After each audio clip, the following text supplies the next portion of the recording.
RCR presente en la 21ª Expo Pyme, retos y oportunidades para las pymes en el marco de la Alianza para el Pacífico, organizado por el Gremio de la Pequeña Empresa de la Cámara de Comercio de Lima.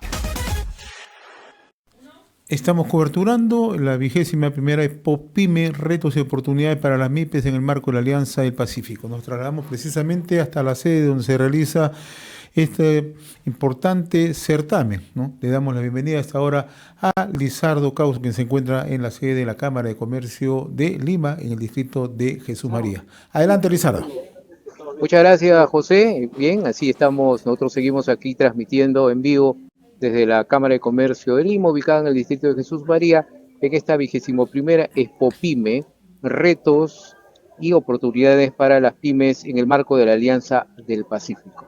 Vamos a dialogar y agradecemos aquí que esté ya en nuestros estudios, aquí en la Cámara de Comercio de Lima, con el doctor Tulio Obregón, del Estudio Obregón Sevillano, Abogados y Contadores, y también pertenece a la directiva del Comité de la Pequeña Empresa de la Cámara de Comercio de Lima. Le damos la bienvenida. Doctor Obregón, muchas gracias.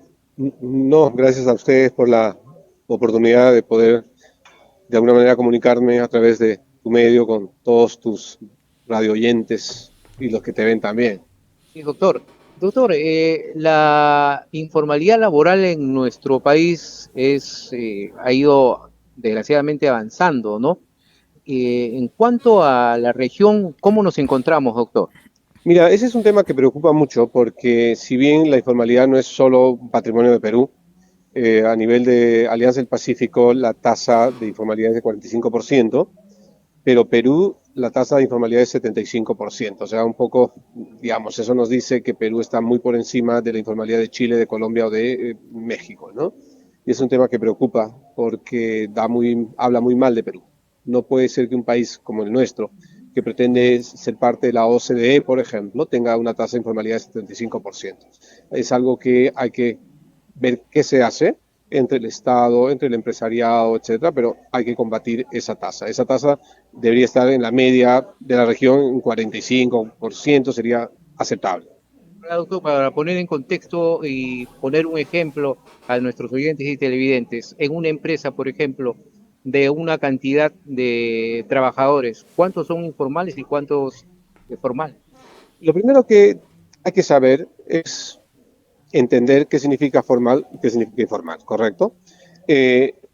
Técnicamente, es un trabajador formal aquel que accede a todos los derechos y beneficios que da el sistema laboral como el sistema previsional. Y es un trabajador informal aquel que no tiene beneficios sociales, que no tiene una cobertura de salud, o sea, si se enferma o se accidenta, nadie le va a dar atención médica asistencial, y no tiene acceso a un régimen pensionario, de tal forma que cuando sea anciano no va a tener pensión de jubilación, o si fallece, sus deudos no van a tener pensión de orfandad, o si él se accidenta no va a tener una pensión de invalidez. O sea, trabajadores sin beneficios sociales, sin cobertura de salud, sin cobertura de pensiones, eso se considera informal. Eso en el Perú, como te decía antes, la tasa es 75%. Entonces, eso en términos prácticos significa que en el Perú, de cada 10 trabajadores, 2.5 tienen los beneficios que he indicado y 7.5 no. En las empresas, depende del tamaño de la empresa, esa tasa de informalidad. Empresas grandes, la tasa de informalidad es 15-16%, las que tienen más de 50 trabajadores. Entre 10 a 50 trabajadores, la tasa de informalidad está más o menos en 50%, pero en las microempresas está alrededor del 90%. Entonces, eso es creo que un parámetro para más o menos determinar cuán informales son según el nivel o el tamaño de la empresa, ¿no? ¿Podemos mejorar, doctor, esta situación del empleo informal en nuestro país? Mira, hay varias cosas que hay que hacer. Desde el punto de vista del Estado, el Estado tiene que flexibilizar un poco la legislación laboral. Hay sobrecostos laborales que si bien se reducen pero no es suficiente, hay mucha rigidez en el modelo laboral peruano. O sea, a diferencia de otros países, por ejemplo, en Europa un día tú decides que ya no quieres contar con un trabajador porque ya no lo necesitas, simplemente le dices gracias, chao y se va, porque tiene un seguro por desempleo. En Perú tú no puedes desvincular a un trabajador porque si lo despides, él te pide reposición, más daños y perjuicios y todo lo demás, con lo cual lo tienes que tener siempre aun cuando no lo necesites, ¿no? Entonces, tiene que desaparecer en el Perú la estabilidad laboral absoluta, ese mecanismo de reposición, y a cambio crear un seguro por desempleo. Tienes que reducir la cantidad de obligaciones que tiene que cumplir un empresario en el Perú. Solo las normas de seguridad y salud en el trabajo más o menos te imponen 150 obligaciones nuevas. Las normas. Demasiado. O la cantidad de beneficios. Por ejemplo, los últimos 2, 3 años se ha creado cantidad de licencias, licencia por adopción, por paternidad, por enfermedad familiar, porque tienes que acompañar la terapia de un menor, porque tienes que hacerte un examen ginecológico, porque tienes cáncer, porque tienes tuberculosis, licencias, licencias, licencias. Entonces, claro, al final un empresario dice, frente a tantos beneficios, si estoy en la informalidad, no tengo que asumir todas esas contingencias o todos esos sobrecostos, ¿no? Entonces, por el lado del Estado hay que evaluar la legislación, hay que reducir tantas obligaciones o en todo caso aplicarlas según el tamaño de las empresas. El Poder Judicial tiene que ser un sistema que nos tiene que dar seguridad jurídica. El Poder Judicial, lastimosamente, y todos lo sabemos, ese es el otro factor que daña mucho la imagen de Perú, no hay seguridad en las sentencias resoluciones del Poder Judicial, ahí hay que trabajar, pero también hay que trabajar mucho en la cultura del propio empresario. Hay que convencer al empresario que salir de la informalidad es mucho más ventajosa.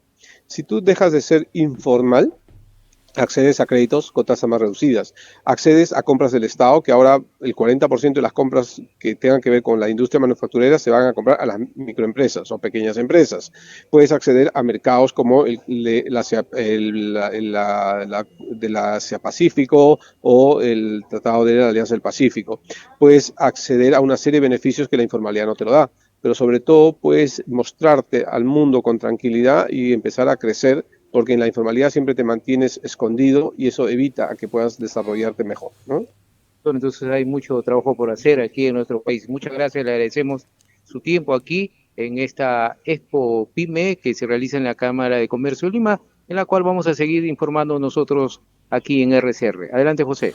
Gracias, era la comunicación desde la sede de la Cámara de Comercio en Lima, el distrito de Jesús María, donde se realiza esta versión 21 de la Expo PYME, retos y oportunidades para las pymes en el marco de la Alianza del Pacífico, donde hay importantes disertaciones y donde además se está mirando el horizonte y las oportunidades que tienen las pymes en nuestro país. Nos informaba Lizardo Causo, vamos a estar permanentemente coberturando todas las actividades en este certamen.